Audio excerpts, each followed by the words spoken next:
Hi, welcome to study IQ. Study IQ मध्ये तुमचं खूप खूप स्वागत आहे. माझे नाव राकेश गवालरे आणि आपलं एमपीएससीचं रिव्हिजन चालू आहे. काही इम्पॉर्टंट प्रश्न झाले, अजून आपल्याला इम्पॉर्टंट प्रश्न बघायचे आहे. मग पहिला प्रश्न तुमच्या समोर आहे, थियोसॉफिकल सोसाइटी विषयी पुढील पैकी काय खरे आहे. तो पहले तो हम इसका आंसर देख लेते हैं. दोनों बरोबर आहे. इसका सारा कंटेंट मराठी में है. अब हम थियोसॉफिकल सोसाइटी के बारे में बात कर लेते हैं क्योंकि इसके ऊपर क्वेश्चन एग्जाम में आने की पॉसिबिलिटी मुझे लगती है. क्यों? पहले हम बात करेंगे कि थियोसॉफिकल सोसाइटी क्या है. तो जैसा इसमें लिखा है, देखिए इसमें यह किया गया कि दुनिया भर के जितने भी धर्म हैं उनकी अच्छी जो टीचिंग्स है, जो अच्छी चीजें, उनको अडॉप्ट किया जाए.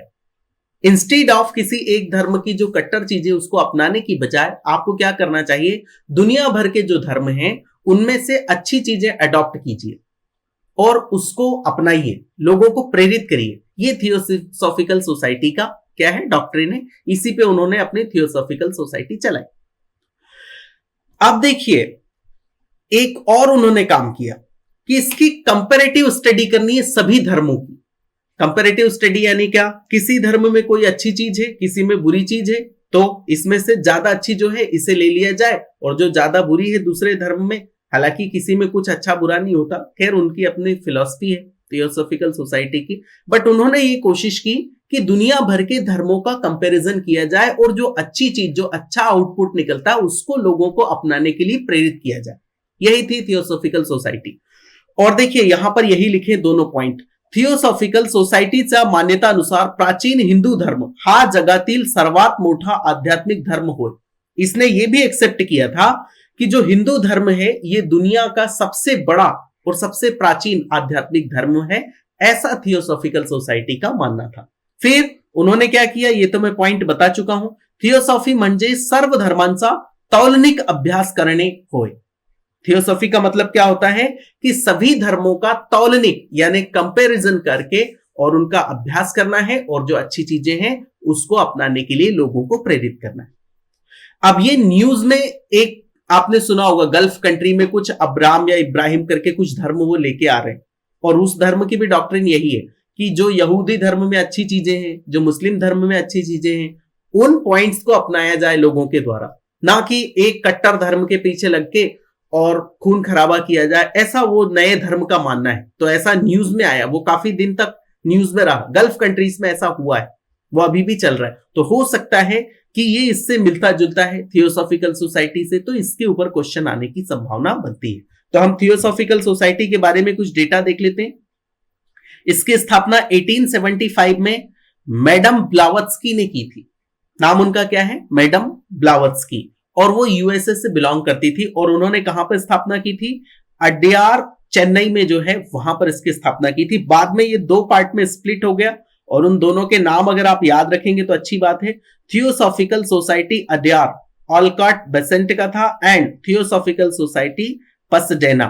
ऐसे उनके दो पार्ट यानी स्प्लिट हो गई पूरी थियोसॉफिकल सोसाइटी. स्थापना किसने की थी, मैडम ब्लावत्स्की ने. आई होप आपको समझा होगा, ये सारा डेटा इंपॉर्टेंट है. पुढचा प्रश्न बघा, जोड्या जुळवा, गोंडांचा सशस्त्र उठाव. तो देखिए इसमें ये बाकी के जो तीन उठाव या उद्रेक या बंड दिए हुए, साल्विनचा उद्रेक, थारावाडीचा उद्रेक, हेनझाड़ाचे बंड, ये हमारे भारत से बाहर के हैं. ये तीनों के तीनों कुछ म्यांमार के हैं, कुछ थाईलैंड के आसपास के हैं. एक ये जो बंड है गोंडांचा सशस्त्र उठाव, ये हमारे कहां पर हुआ था, उड़ीसा में हुआ था. संबलपुर आपने नाम सुना होगा. अच्छा फिर ये एग्जाम में क्यों आया, क्योंकि उस समय ये न्यूज में थे, ये साल्विन, थारावाडीचा और हेनझाड़ाचे ये न्यूज में थे, इस वजह से इन पे क्वेश्चन आ गया. अभी आपको इसमें से मेरे हिसाब से सिर्फ गोंडांचा सशस्त्र उठाव के ऊपर ज्यादा ध्यान देना चाहिए क्योंकि वही भारतीय उठाव है. बाकी तो ये बाहर के न्यूज में रहे तो उन्होंने पूछ लिए. तो देखिए इसका सही आंसर क्या, गोंडांचा सशस्त्र उठाव मीन्स बलभद्र देव. ये तो करेक्ट हो गया, यानी ए के सामने क्या हो जाएगा, ए के सामने थर्ड वन और ए के सामने थर्ड वन सिर्फ एक ही ऑप्शन में, थर्ड वाले ऑप्शन में. तो इसका आंसर ये हो गया. अब देखिए इनके बारे में हम बात कर लेते हैं. ये गोंडांचा उठाव कब हुआ था, तो ये 1940 के आसपास हुआ था और संबलपुर में हुआ था. ये उड़ीसा में संबलपुर. और उस समय जो इनके लीडर थे वो थे बलभद्र देव, जो मैंने नाम यहां पर मेंशन किया, और ये कहां के रहने वाले थे? लखनपुर के रहने वाले थे। बाद में इनकी हत्या कर दी थी, ब्रिटिशर्स ने इन्हें मार दिया था, और ये जमींदार थे, गोंड जमींदार थे, और ब्रिटिशर्स ने इन्हें तंग किया, इनके लोगों को तंग किया, तो इन्होंने विद्रोह किया। और बाद में ये विद्रोह इतना चला कि 1857 की जो क्रांति हुई उसमें भी इस विद्रोह ने पार्टिसिपेट किया था। हालांकि इनकी हत्या कर दी गई थी 1940 में। किसकी? बलभद्र देव जी की हत्या कर दी गई थी। ये लखनपुर में इन्हें मार दिया गया था, संबलपुर में ये विद्रोह हुआ था। तो इतना आप गोंडनसा उठाव के बारे में ध्यान रखेंगे तो ठीक है। ये सब भी अगर आप देख लेंगे तो अच्छी बात है, नहीं भी देखा तो ये मेरे हिसाब से अब न्यूज में नहीं है, तो इनके एग्जाम में आने की पॉसिबिलिटी कम है। पुढचा प्रश्न बघा, हरित क्रांतीच्या काळात हे भारताचे अन्न मंत्री होते। भारत के अन्न मंत्री हरित क्रांति के समय कौन थे? हरित क्रांति के बारे में भी अगर आप नहीं जानते तो यह आपका बहुत बड़ा दुर्भाग्य है, फिर आपको ये प्रिपरेशन नहीं करनी चाहिए, कुछ और काम करना चाहिए। याचा उत्तर आहे सी सुब्रमण्यम। ये उस समय क्या थे? भारत के अन्न मंत्री थे, और इन्हें बाद में 1998 में भारत रत्न दिया गया। भारत रत्न क्यों? इन्होंने जो रोल प्ले किया हरित क्रांति में उसके लिए। इवन इन्हें महाराष्ट्र का गवर्नर भी बनाया गया था, यानी सी सुब्रमण्यम महाराष्ट्र के गवर्नर भी रह चुके। शायद इसी वजह से एग्जाम में आया हुआ क्वेश्चन है।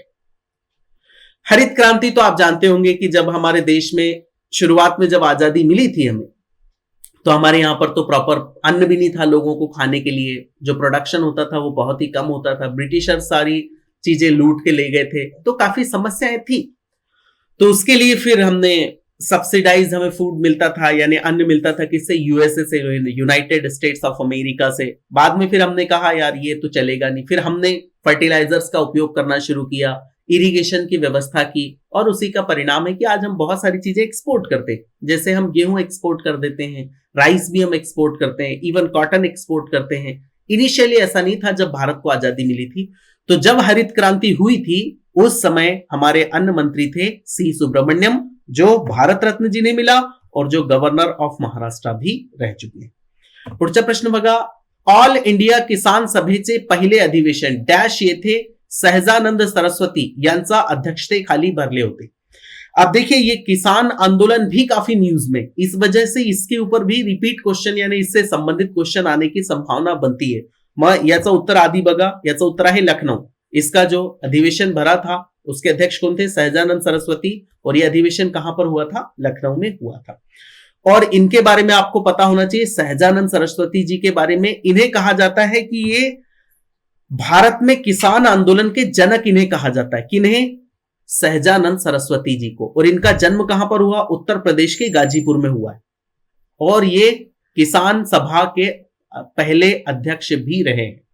अब ये किसान आंदोलन काफी न्यूज में है, इस वजह से ये डेटा आपको पता होना चाहिए। हो सकता है ये एग्जाम में पूछ लिया जाए कि सहजानंद सरस्वती का जन्म कहां पर हुआ था, तो उत्तर प्रदेश के गाजीपुर में। या फिर भारत में किसान आंदोलन का जनक किन्हें कहा जाता है, तो सहजानंद सरस्वती जी को ही कहा जाता है। इनके जो कर्म क्षेत्र था जहां पर ये कार्य करते थे, बिहार और यूपी में ही इन्होंने ज्यादा काम किया, यानी वहीं पर इनका आंदोलन का केंद्र होता था।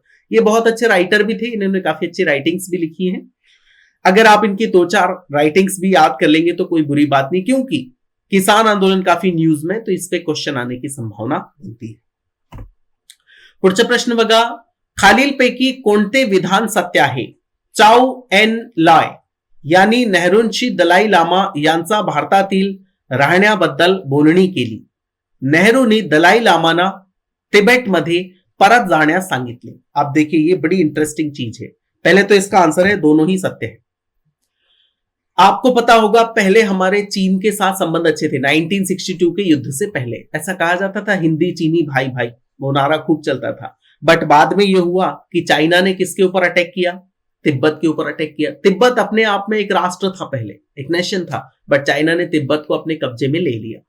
और कुछ मैप में अगर आप देखना चाहें तो इस तरह से देख सकते हैं, यहां पर मैं बना देता हूं। हालांकि मैप बहुत ही खराब बनता है मेरा, उसके ऊपर हमेशा की तरह आपको बिल्कुल भी ध्यान नहीं देना है। यहां पर आपको देखने को मिलेगा, ये तो नेपाल है, और यहीं पर आपको फिर तिब्बत भी देखने को मिलेगा, अरुणाचल प्रदेश भी यहीं पर है, और यहां पर ये मैकमोहन लाइन भी है और LAC भी है, लाइन ऑफ एक्चुअल कंट्रोल भी है। तो देखिए ये उस समय चाउ एन लाय चाइना के प्राइम मिनिस्टर थे, और वो भारत आए थे। क्यों? क्योंकि हमने दलाई लामा, जो वहां के क्या थे, तेंजिंग ग्यात्से इनका पूरा नाम है, ये भी आपको पता होना चाहिए। तिब्बत के ऊपर जब चाइना ने अटैक कर दिया, अपने कब्जे में ले लिया, तो वहां के धर्मगुरु थे दलाई लामा। उनको भागकर कहां पे आना पड़ा? भारत में आना पड़ा। और डेफिनेटली चाइना उससे नाराज हो गया।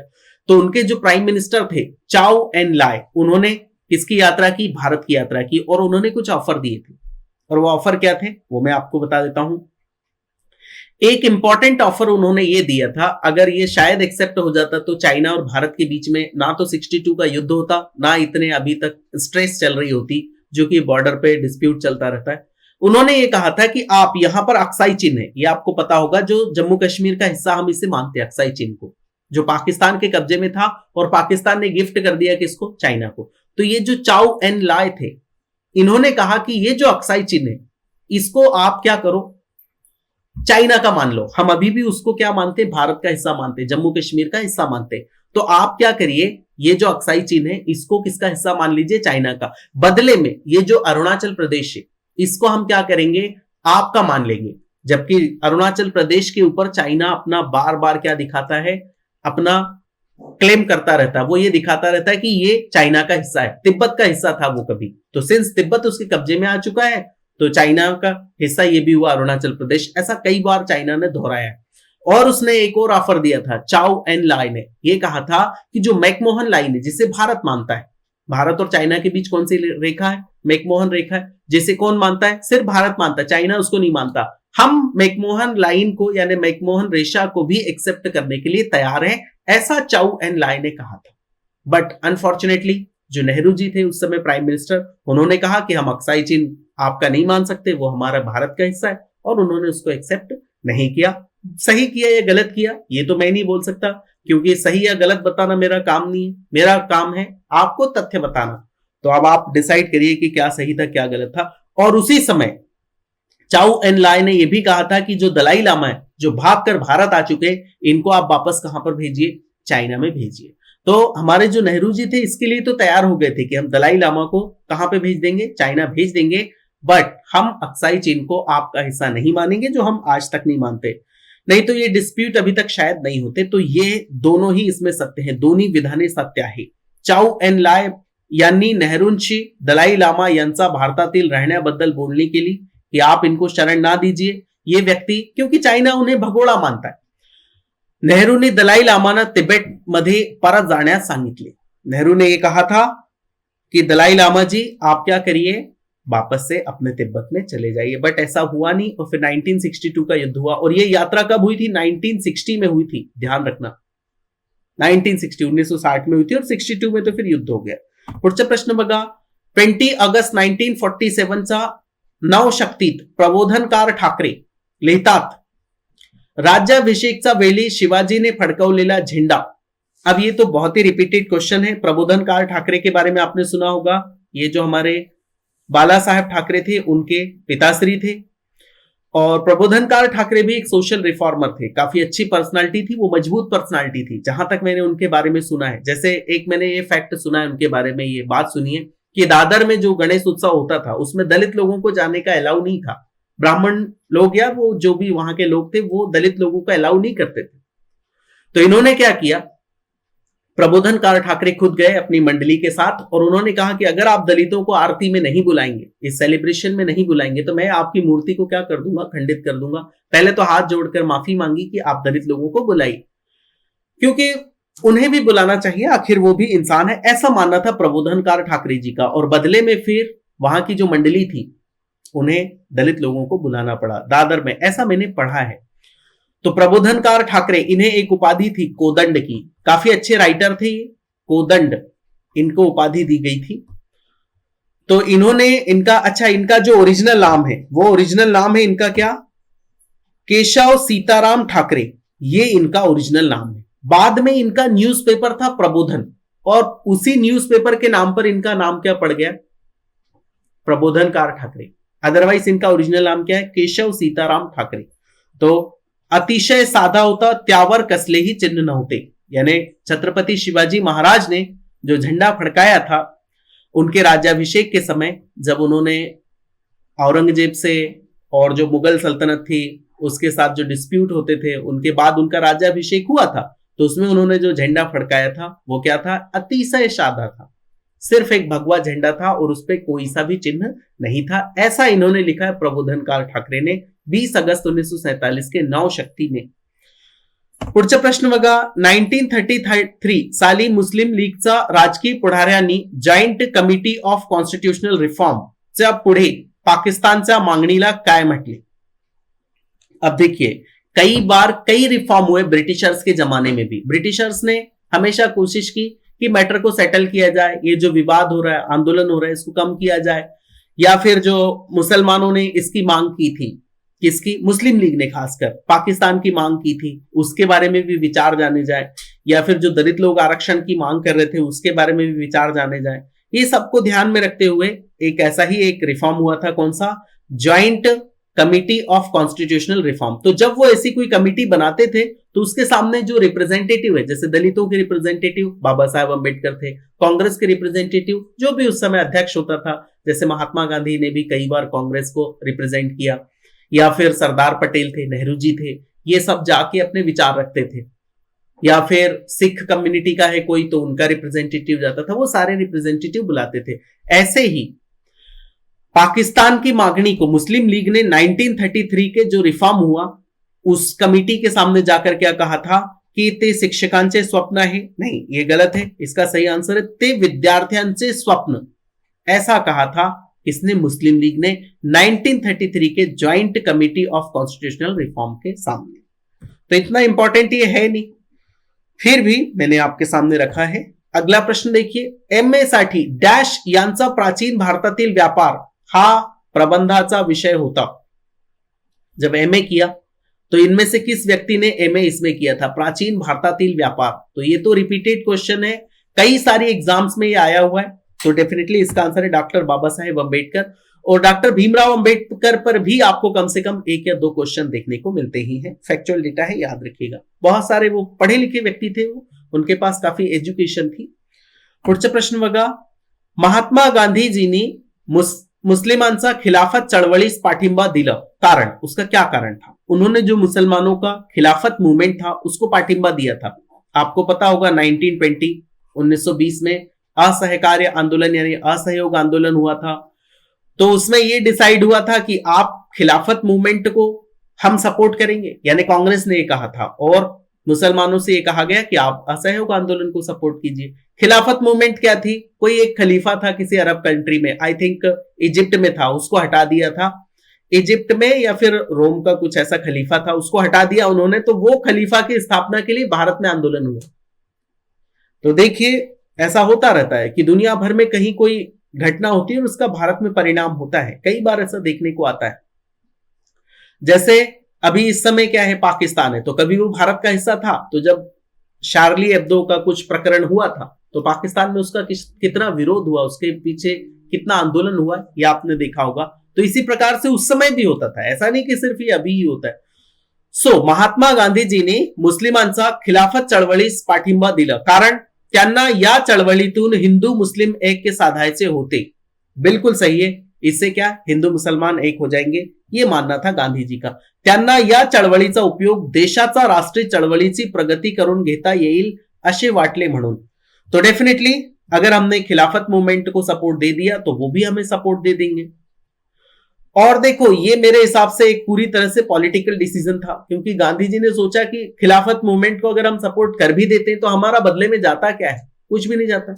वहां खलीफा बैठे या ना बैठे, खलीफा को वो ब्रिटिशर्स लोग रखें या ना रखें, उससे हमें क्या फर्क पड़ता है, हम तो सपोर्ट दे रहे हैं ताकि हमारे जो आजादी का मूवमेंट है उसमें मुसलमानों का प्रॉपर सपोर्ट लिया जा सके। त्यांना इस्लाम धर्माचा प्रचार करायचा होता म्हणून हा चुकीचा आहे, म्हणजे पॉइंट ए आणि बी हे दोन्ही बरोबर आहे। मग याचं उत्तर आहे फक्त ए आणि बी, म्हणजे ऑप्शन नंबर 1, हे लक्षात घ्या। पुढचा प्रश्न बघा, ते धोंडो केशव कर्वेचा रॉबर्ट मनी हाई स्कूल मध्ये शिक्षक होते। अब इनके बारे में पूरा ही डेटा लिख दिया, तो बताने जैसा कुछ भी नहीं बचा, बट इतना बता सकता हूं, इसका आंसर है राजा राम शास्त्री भागवत जी। ये क्या थे, ये एक ब्राह्मण थे। और महर्षि धोंडो केशव कर्वे ये क्या थे, दलितों के सुधार के लिए, स्त्री शिक्षण के लिए इन्होंने बहुत काम किया, और ये ब्राह्मण होने के बाद भी इन्होंने इन्हें सपोर्ट किया, धोंडो केशव कर्वे जी को। महर्षि धोंडो केशव कर्वे जो कि 104 साल जिंदा रहे, ये आपको पता होगा। 1858 में उनका जन्म हुआ था और बाद में वो 104 साल यानी आजादी के बाद तक जीवित रहे और उन्होंने काफी सोशल रिफॉर्म के काम किए, यूनिवर्सिटीज ओपन की और बहुत सारे काम किए और इनके ऊपर भी क्वेश्चन आता रहता है, धोंडो केशव कर्वे इनके ऊपर भी। ते मुंबईच्या सेंट झेवियर महाविद्यालयात संस्कृत शिकवित, ये भी करेक्ट है। संस्कृत के वो बड़े विद्वान थे राजाराम शास्त्री भागवत, क्योंकि उनके पिता संस्कृत के बड़े विद्वान थे, वो पंडित थे, तो डेफिनेटली उन्होंने राजाराम शास्त्री भागवत जी को भी सिखाया था। ते समाज सुधारक होते, करेक्ट आहे। 1905 सुमारास त्यांनी विधवांचा पुनर्विवाहाचा पुरस्कार केला। तो ये तो उस समय बहुत चलन में था, आपको पता होगा कि जब 19वीं सेंचुरी चल रही थी यानी 1800 के बाद, उस समय तो भारत में इतनी कुरीतियां चालू थी, कोई सती प्रथा चालू थी, कोई विधवा विवाह नहीं होता था, केशवपना होता था, स्त्रियों के बाल काटकर उन्हें छोड़ दिया जाता था अगर वो विधवा हो गई तो, और फिर दर दर की ठोकरें खाती थी वो। कई प्रकार की कुरीतियां भारत में थी उस समय। बहुत सारे सोशल रिफॉर्मर्स हुए, महात्मा ज्योतिबा फुले, राजा राम मोहन राय, तो वो उन जितने भी सोशल रिफॉर्मर्स हुए उस पीरियड को कहा जाता है भारत का पुनर्जागरण। ये भी आपको ध्यान रखना है, renaissance of India. Raja Rammohan Roy ने जो स्टार्ट किया था, हालांकि बहुत और लोग भी थे उसमें, जगन्नाथ शंकर शेठ भी थे हमारे महाराष्ट्र के, ये भी थे ज्योतिबा फुले, महर्षि धोंडो केशव कर्वे, बहुत सारे लोग थे।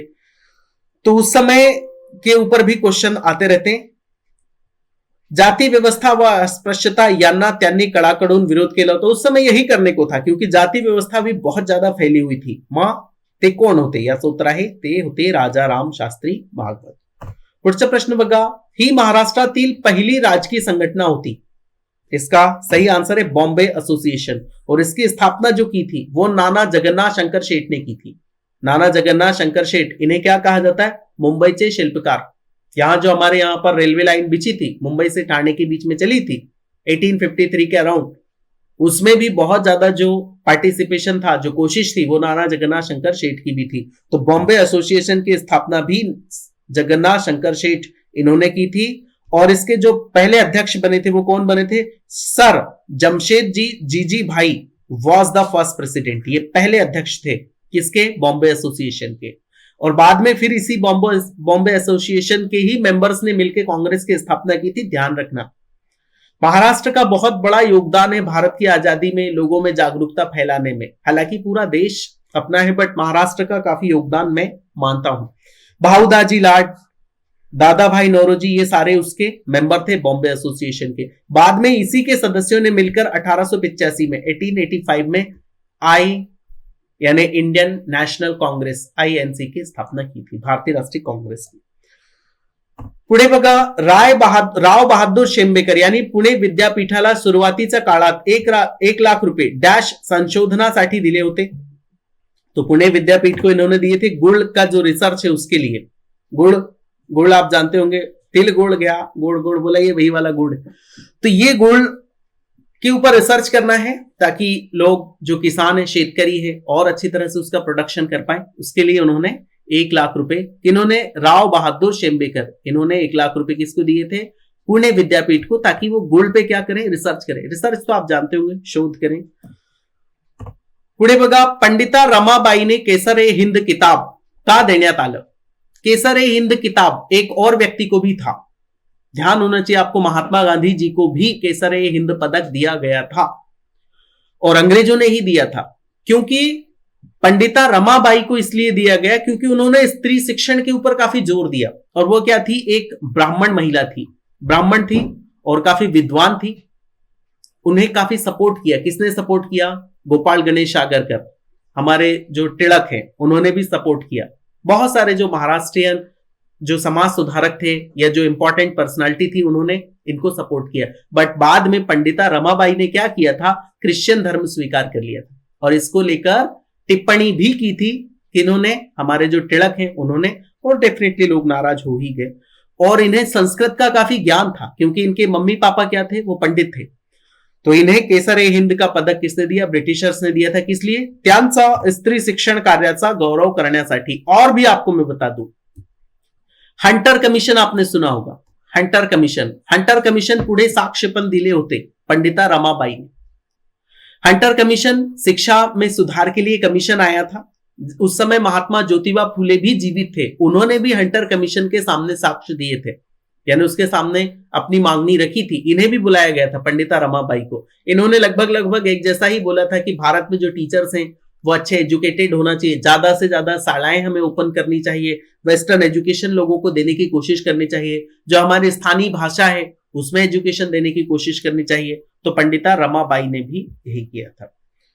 पुढचा प्रश्न बघा, यांनी 1865 मध्ये विधवा विवाह उत्तेजक मंडळ स्थापन केले। महादेव गोविंद रानाडे आणि विष्णू शास्त्री पंडित, धोंडो केशव कर्वे आणि विष्णु शास्त्री पंडित, इन्हें महर्षि कहा जाता है, महर्षि धोंडो केशव कर्वे। गोपाळ गोखले, गोपाळ कृष्ण गोखले आणि धोंडो केशव कर्वे आणि पंडिता रमाबाई। मैयाचं बरोबर उत्तर आहे महादेव गोविंद रानाडे आणि विष्णु शास्त्री पंडित। विधवा विवाहोत्तेजक मंडल, अब इसमें ये होता है कि उस समय तो विधवाओं का विवाह नहीं होता था, तो उनको प्रेरित किया जाए, लोगों को ये समझाया जाए कि वापस से विधवाओं को भी जीने का हक है, उन्हें भी जीने दिया जाए। बट एक व्यक्ति है महादेव गोविंद रानाडे, उनका नाम आपने सुना होगा। इन्होंने क्या किया, इनकी शादी बहुत कम एज में हो गई थी और जब ये करीब 30 साल के थे तब इनकी जो वाइफ थी उसकी डेथ हो गई, मृत्यु हो गई। तो इन्होंने क्या किया, अगर आप विधवा विवाह को इतना ही क्या करना चाहते, प्रमोट करना चाहते, तो आप खुद को भी एक विधवा विवाह करना चाहिए। बट उन्होंने ऐसा नहीं किया। उन्होंने करीब 9 साल की एक बच्ची थी, क्या 13 साल की थी, उससे वापस से शादी की थी महादेव गोविंद रानाडे जी ने। तो ऐसा बोलना आसान है, हालांकि मैं किसी के ऊपर कीचड़ नहीं उछाल रहा, बट हाँ मैं एक फैक्ट आपके सामने रख रहा हूं। वहीं अगर धोंडो केशव कर्वे की बात करें तो इनकी जब पत्नी की मृत्यु हो गई तो इन्होंने एक विधवा के साथ विवाह किया था, इसलिए ये व्यक्ति काफी, यानी मेरे तरफ से तो मैं अच्छा मानूंगा, क्योंकि दूसरे को शिक्षा देना आसान है, खुद करके देखना और फिर समाज का विरोध सहन करना ये जरा क्रिटिकल है, डिफिकल्ट है। तो महादेव गोविंद रानाडे ने और विष्णु शास्त्री पंडित जी ने विधवा विवाह उत्तेजक मंडळ की स्थापना की थी। पुढचा प्रश्न बघा, हे विष्णुबुवा ब्रह्मचारी या नावाने ओळखले जात, तो इसका सही आंसर है विष्णु भिकाजी गोखले, इन्हें कहा जाता है विष्णुबुवा ब्रह्मचारी। ठीक है, ये इनका टोपन नाम बोल लीजिए या नाम बोल लीजिए, ओरिजिनल नाम इनका ये है। काफी वीडियो बड़ा हो चुका है इसलिए इसको थोड़ा फटाफट देखते हैं। नैवेद्य खेया आणि बालक कोणी लिहिली आहेत? शरदचंद्र चटर्जी, ये गलत जवाब है। बंकिम चंद्र चटर्जी भी गलत जवाब है। इसका सही आंसर है रविंद्रनाथ टैगोर जी ने नैवेद्य खेया आणि बालक ये सारी की सारी रचनाएं लिखी हुई हैं। पुन्हा बघा, खालीलपैकी कोणत्या इमारतीची रचना F.W. विन्स्टन यांनी केली? स्टीवन्स, तो देखिए ये एक ब्रिटिश क्या थे, इंजीनियर बोलो या आर्किटेक्ट बोलो, इन्होंने ये सारी की सारी ये जो इमारत है ये बनाई है। विक्टोरिया टर्मिनस जो आज भी बहुत मजबूती से खड़ी हुई है, छत्रपति शिवाजी महाराज टर्मिनस, इसका नाम हमने चेंज कर दिया और ये इसका नाम है वी, पहले इसका नाम क्या था, VT, Victoria terminus. Municipal corporation building भी इन्हीं के आर्किटेक्चर में बनी है। The royal Alfred sellers home ये भी, और पश्चिम रेलवे भी, ये चारों बिल्डिंग इन्हीं के नेतृत्व में बनाई गई है, यही उसके आर्किटेक्चर थे। कौन? F.W. स्टीवंस, फेडरिक कुछ विलियम स्टीवंस, ये इनका सही पूरा का पूरा नाम है। तो इसका सही जवाब है 4th वन, ABCD चारों इन्होंने ही बनाई है। ऑल इंडिया मुस्लिम लीग से पहले अध्यक्ष कौन होते? बैरिस्टर जिन्ना, सर सैयद अहमद खान, आगा खान, तो इसका सही आंसर है आगा खान, ये तो आपने सुना ही होगा। ये आगा खान के बारे में कुछ इंपॉर्टेंट और इंटरेस्टिंग फैक्ट है वो मैं बता देता हूं। इस व्यक्ति का जन्म हुआ था कराची में और इसकी जो मृत्यु हुई वो स्विट्जरलैंड जेनेवा में हुई, जेनेवा। और इनका जो म्यूजियम है वो कहां पर है? वो इजिप्ट में है। ये 3 फैक्ट आपको याद रखना है, थोड़े से इंटरेस्टिंग है। कराची, जेनेवा और इजिप्ट। बर्थ इनका कराची में हुआ, मृत्यु इनकी जेनेवा में हुई और म्यूजियम इनका इजिप्ट में है। तो ये है आगा खान के बारे में। ये क्या थे? ऑल इंडिया मुस्लिम लीग के पहले अध्यक्ष थे, आपको पता होगा। फिर मुस्लिम लीग वही है जिसने की पाकिस्तान की स्थापना की। सो डैश हे सत्यशोधक समाजाचे कार्यवाहक होते? नारायणराव कडलक इसका सही आंसर है। कार्यवाहक अध्यक्ष होते ये।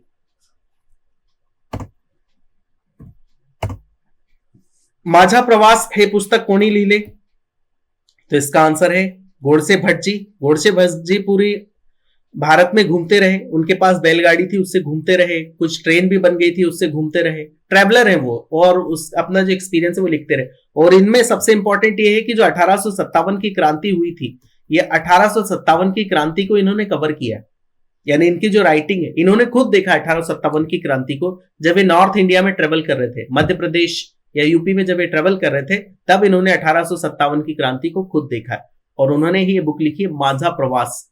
और इसका आंसर है गोडसे भट्ट जी। इनका सही नाम क्या है? विष्णु भट्ट गोडसे, ये पूरा नाम है इनका।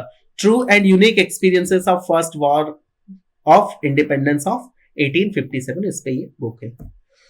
So this is the end of the video. बहुत बहुत धन्यवाद। जय हिंद, जय महाराष्ट्र।